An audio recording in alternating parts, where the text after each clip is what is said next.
Hi, it's me again with Corel tips and tricks. Somebody's trying to draw like a rounded off dice or cube. Really pretty easy. Take a six-sided polygon and then hit P, which really doesn't matter in this case. I just get so used to doing it.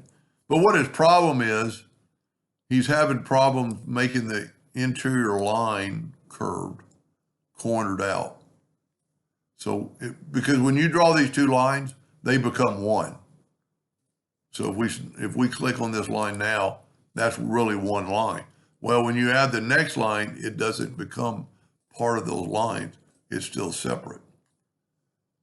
So if we take our polygon and, you know what, I'm going to nudge it like 6 inches. Take our polygon and nudge it out of the way and go to Windows, Dockers, and Corners. And we'll do it. Let's just do a ½ inch. No, let's go ahead and do 1. So back up, change this to 1 inch and round off the corners. Now, when you do the same thing to here, only one line corners. You can't combine them, you can't group them. It's just not going to work. So what you do in that case is take your polygon tool back. Let's move this out of the way. And let's use our smart fill tool to fill in that shape. I'm going to nudge to the left or right, up. And then I'm going to take away the color and take away the fill. And so I'm left clicking, right clicking, which I've made plenty of videos on. We could actually do all three of these at the same time. Hold down the shift. And let's just do this like, well, let's go ahead and see what 1 inch looks like.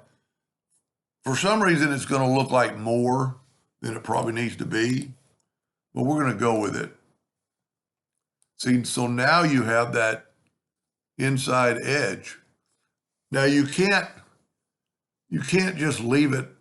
You can't delete this line because then it's not a cube anymore. So you have to delete these lines. It would be cool if you kind of could round off that part, but you really can't. You want to leave that line. I'm going to get rid of those little bitty tails that are left over from rounding off the corners. And then I need to get rid of this line, but we'll do that last. So I'm going to fill that in with that yellow. I can just leave it there, fill it in. And then now that we know we don't have any leaks, we can take these lines apart, fill that in. And then while it's selected, let's hold down the control key and add a little gray or maybe one black.